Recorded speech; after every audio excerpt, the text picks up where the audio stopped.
Europe 1, le 22-30. L'écho du jour, Jean-Michel Duez. Bonsoir Jacques de Châteauvieux. Bonsoir. Vous êtes le président du conseil d'administration du groupe Bourbon, spécialisé, pour reprendre votre propre définition, dans la marine marchande pour les services pétroliers. Alors vous avez publié hier des résultats 2012 en hausse, par exemple un chiffre d'affaires proche d'1,2 milliard, en croissance de 17,7%. Le résultat opérationnel et le bénéfice net sont également en progression. Et vous avez aussi un plan, et ça c'est votre actualité, de revente de plusieurs dizaines de vos bateaux. Mais avant de voir et de détailler ces résultats et ce projet, quelques mots de votre groupe. Le grand public connaît évidemment le remorqueur qui est basé à Brest, Abeille Bourbon, mais ce n'est pas votre seule et loin de là activité. Oui, Bourbon est le résultat de la concentration d'un portefeuille d'activités assez diversifié. Nous étions à la fois dans l'agroalimentaire, dans la grande distribution et dans diverses activités maritimes. Et nous avons décidé de devenir le leader mondial des services maritimes pour l'offshore pétrolier, et ceci nous a amené à céder progressivement les autres activités pour dégager les moyens financiers nécessaires à un plan d'investissement très important, plus de 5 milliards, qui nous permet aujourd'hui d'avoir la flotte et l'activité la plus importante dans ce secteur.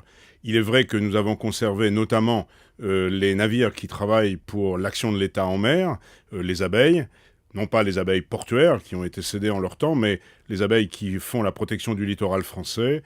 Et c'est vrai que souvent, c'est l'abeille Bourbon qui fait les titres et non pas notre activité au service des pétroliers. Alors concrètement, le service pétrolier, justement, qu'est-ce que c'est en quelques exemples ou un exemple Oui, alors c'est très simple. Les pétroliers offshore travaillent en mer pour pouvoir y déployer leurs moyens, les équipements de forage, les équipements de production, pour pouvoir installer sous la mer les équipements qui permettent de relier les puits de forage sous la mer aux éléments de surface, pour approvisionner les matériels, pour transporter les personnes, pour enlever aussi les détritus de tous ces gens qui vivent en mer. Il faut des navires, et ce sont ces navires-là que Bourbon fournit, une gamme complète qui va depuis le petit bateau rapide pour le transport de passagers jusqu'à des bateaux très équipés avec plus de 100 personnes qui vivent à bord et qui permettent de travailler avec des robots sous-marins. Alors pour revenir à vos résultats qui sont en hausse, on aurait envie de dire finalement c'est pas forcément une surprise. Est-ce que c'est vraiment le reflet du marché pétrolier qui va bien ?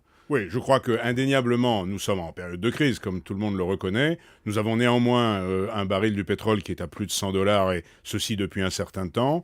Les pétroliers doivent investir et ont annoncé des plans massifs pour à la fois développer leur production et puis faire face aussi à la perte de production des champs existants.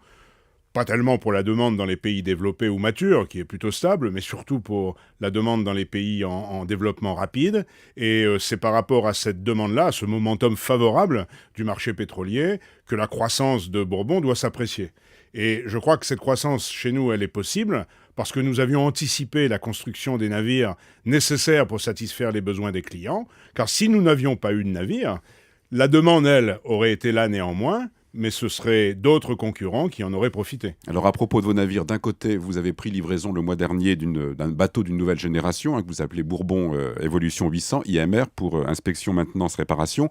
Et dans le même temps, vous annoncez un plan de cession de plusieurs dizaines de bateaux. Alors quelle est votre stratégie ? Oui, alors c'est deux choses complètement différentes. Ouais. La première, c'est que pour croître dans ce métier et pour satisfaire les attentes des clients, il faut investir. Nous avions sur le plan Bourbon 2015 un plan d'investissement de 2 milliards de dollars. Nous avons développé ce plan et nous avons annoncé hier que nous allions investir 500 millions d'euros qui était la part non encore engagée de ce plan pour compléter le plan. Ces navires seront livrés en 2014 et en 2015. Donc ça, ce sont les bateaux nouveaux. Les bateaux nouveaux. Qui sont livrés au fur et à mesure. D'accord. Et par rapport à ça, ce que nous avons observé, c'est que aujourd'hui Bourbon est propriétaire de l'ensemble de sa flotte. Ça fait combien de bateaux ? C'est plus de 500 navires. Ouais. Nous avons là-dedans ce qu'on appelle les gros et puis les petits. Le gros, ce sont les navires PSV, les navires HTS, les navires IMR dont vous parliez tout à l'heure. Nous en aurons en 2015 environ 280. Et nous avons décidé que dans ces grandes séries de navires dont nous sommes propriétaires, pour les navires qui ont déjà fait leurs preuves, qui sont soit neufs ou en cours de livraison, eh bien nous avions l'option soit d'en être propriétaire, soit d'en être locataire. Pour le client, ça ne change rien. Pour nos collaborateurs, pour les femmes et les hommes qui travaillent chez Bourbon, ça ne change rien. Simplement, dans notre bilan, au lieu d'avoir ces navires-là et les dettes correspondantes, eh bien, nous les prenons en location. C'est une façon de vous désendetter, en quelque sorte. Exactement. Ouais. Alors, pourquoi nous le faisons ? Nous ne le faisons pas parce que nous sommes contraints, d'une manière ou d'une autre, à alléger notre bilan. Nous le faisons parce que nous souhaitons, dès maintenant, c'est-à-dire dès l'année 2013, réunir les conditions nécessaires à préparer un plan de croissance qui interviendra après 2015. Si nous attendons l'année 2015 pour préparer notre plan de croissance, parce qu'à ce moment-là, on aura les conditions, notamment financières, pour le faire, eh bien, on aura perdu 2 ans. En prenant cette initiative dès maintenant, et pourquoi aujourd'hui cette initiative est possible? C'est parce que chez les investisseurs, compte tenu de la faible rémunération qu'ils peuvent avoir pour leur argent, eh bien, ils sont à la recherche de rendements supérieurs. Nous leur offrons la propriété de navires qui sont les meilleurs dans leur catégorie. Nous leur offrons le locataire de ces navires qui est le leader mondial et nous allons leur offrir un flux de loyers très sécurisé sur une période longue de 10 ans. Et donc pour eux, c'est vraiment l'investissement dont ils rêvent. C'est cette opportunité-là que nous saisissons aujourd'hui avec comme conséquence la disparition de notre endettement et les conditions dès maintenant de la préparation de notre plan de croissance au-delà de 2015. Alors, à qui allez-vous revendre ces bateaux? Eh bien, à des investisseurs. Vous avez déjà forcément des contacts? Bien entendu. Ouais. Je crois que le directeur général de Bourbon, hier, a fait état de projets qui sont en cours et qui devraient prochainement être annoncés. Et connaissant Bourbon et avec notre prudence habituelle, on n'aurait pas parlé de ces choses-là. Quelques noms. Enfin, quels sont les investisseurs qui sont susceptibles d'être intéressés? Il y a beaucoup de gens dans le domaine du private equity, dans le domaine des sociétés dont la pratique, c'est de faire du leasing d'actifs chez des compagnies, comme par exemple des compagnies d'assurance, qui cherchent à avoir des flux de revenus qui soient sûrs et qui soient homogènes avec la durée pendant laquelle ils s'engagent eux-mêmes par rapport aux bénéficiaires de ces garanties de revenus de pouvoir leur donner. Donc actuellement, il y a beaucoup d'appétit, en fait, de sources diverses pour... En fait, de quoi il s'agit ? Il s'agit de leur proposer d'être propriétaires d'un immeuble sur les Champs-Élysées, d'avoir Louis Vuitton comme locataire et d'avoir un loyer garanti pendant 10 ans. Ça ne se refuse pas. Ça ne se refuse pas et je ne serais pas surpris, effectivement, que vous appreniez dans quelques temps que Bourbon a réalisé la première opération telle qu'elle a été annoncée ce matin. Et à terme, est-ce que vous envisagez donc dans 10 ans de racheter vos bateaux? Alors d'abord, nous n'avons aucun droit de les racheter, sauf si le propriétaire décidait de les vendre. Là, on a un droit de premier refus, donc un droit de priorité. Nous ne savons pas.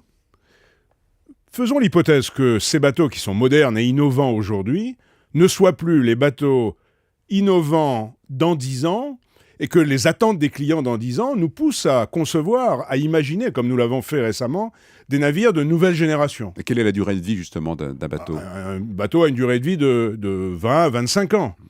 Mais supposons que dans certains endroits dans le monde demain, les restrictions en matière notamment d'environnement fassent qu'une combustion du fioul ne soit plus possible et qu'il faille changer le mode de propulsion des navires. Peut-être qu'à ce moment-là, on ne sera pas mécontent de pouvoir le faire sans avoir à conserver les vieux navires de notre flotte. Alors, le mois dernier, Shell a décidé de suspendre pour toute l'année 2013 ses forages en Arctique. Alors, est-ce que c'est une péripétie qui est liée vraiment à la compagnie Shell ou est-ce que ça montre finalement les difficultés des forages en mer? Non, je ne crois pas que la difficulté technique soit sans doute ce qui motive au premier chef la décision de la compagnie pétrolière. Ce qui est clair, c'est que il y a des incertitudes sur l'impact que pourrait avoir sur l'environnement le développement de ces activités dans des zones qui sont des zones protégées, qui sont des zones qui sont un peu le patrimoine commun de l'ensemble de l'humanité. Et je crois que...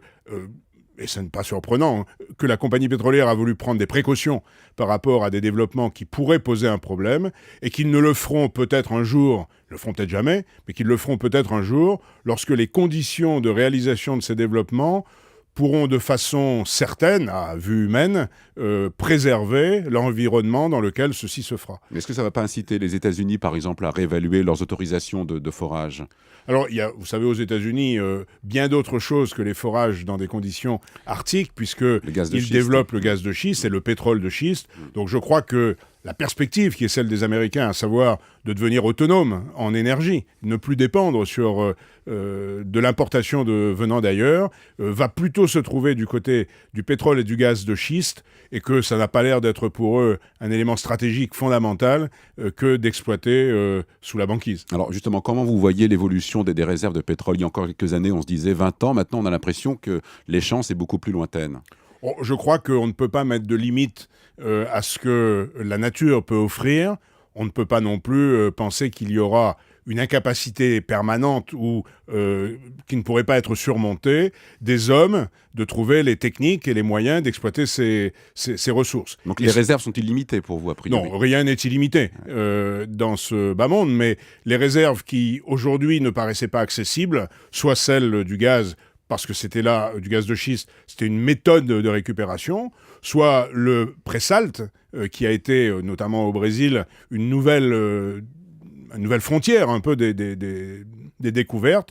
Je crois qu'on fera au fur et à mesure des découvertes. Mais il y a peut-être aujourd'hui des découvertes qui ne seront rentables que quand le pétrole sera à $250 le baril. Et donc, l'avenir nous le dira. Vous voyez une augmentation continue maintenant du prix du pétrole, du baril de toute façon? Non, je ne crois pas qu'on puisse dire ça. Je crois que le baril de pétrole et le pétrole lui-même va être en concurrence avec d'autres énergies, non seulement des énergies fossiles, mais aussi des énergies renouvelables. Il va y avoir forcément aussi un équilibre dans la demande du fait de la faible demande ou de la décroissance de la demande dans les pays développés et que les pays en croissance vont un jour être eux-mêmes des pays développés et que leur demande sera plus faible. Donc il y aura des équilibres qui tiennent à la demande finale, des équilibres qui tiennent aux autres types d'énergie disponibles.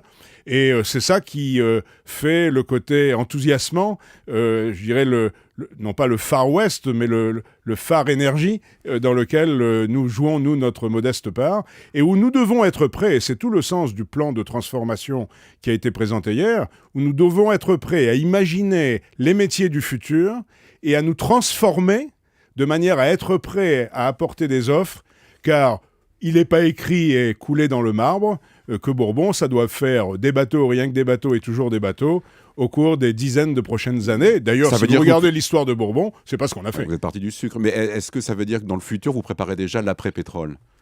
Je crois qu'on va se limiter d'abord à l'après-Bourbon 2015, qui est notre plan stratégique en cours.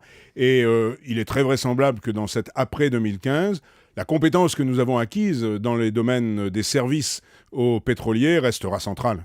Parce qu'une entreprise, ça se gère effectivement sur le très long terme. Une fois que cette activité pétrolière aura reculé forcément, parce que vous le disiez tout à l'heure, les réserves ne sont pas illimitées. Comment vous voyez la gestion vraiment à très très long terme de l'entreprise? Je crois que l'entreprise doit continuer à satisfaire des clients, à faire en sorte qu'elle dispose des facteurs clés de succès pour ce faire. Et dans ces facteurs clés de succès, il ne faut pas oublier que nous sommes responsables de l'employabilité des gens qui travaillent chez nous et que donc nous devons leur proposer en permanence les évolutions nécessaires pour que nous continuions à pouvoir avec eux avoir un plan d'entreprise. Faire entreprise nécessite que chacune et chacun de celles et de ceux qui travaillent se transforment et se remettent en question pour pouvoir continuer à imaginer des manières nouvelles, si c'est nécessaire demain, de satisfaire les attentes des clients. Et c'est à ce travail-là que le chef d'entreprise est appelé, et c'est notre rôle, et notre responsabilité fondamentale, et pour moi, c'est vraiment l'essentiel du rôle du chef d'entreprise, c'est maintenir l'employabilité de celles et de ceux qui font entreprise avec eux, et de faire en sorte que les efforts de transformation qui sont nécessaires soient perçus par ces personnes comme des passeports pour l'avenir et non pas comme des remises en cause d'une espèce de situation acquise dont ils pensaient qu'elle pourrait les accompagner jusqu'à leur retraite. Le succès d'une entreprise passe d'abord en interne. C'est-à-dire, il faut que le salarié se sente bien dans son entreprise et une vision aussi de management pour que l'entreprise soit efficace, c'est ça? Bien entendu, je pense que toute entreprise qui ne peut pas s'appuyer sur des femmes et des hommes engagés, qui ont très clairement le sens de la mission et qui sont prêts à se sacrifier pour cette mission, eh bien, ces entreprises-là n'ont pas une performance ou une pérennité totalement assurée. Merci Jacques de Châteauvieux, donc président du conseil d'administration du groupe Bourbon. Et vous pouvez retrouver cette interview sur le site internet d'Europe 1, europe1.fr. Merci. Merci.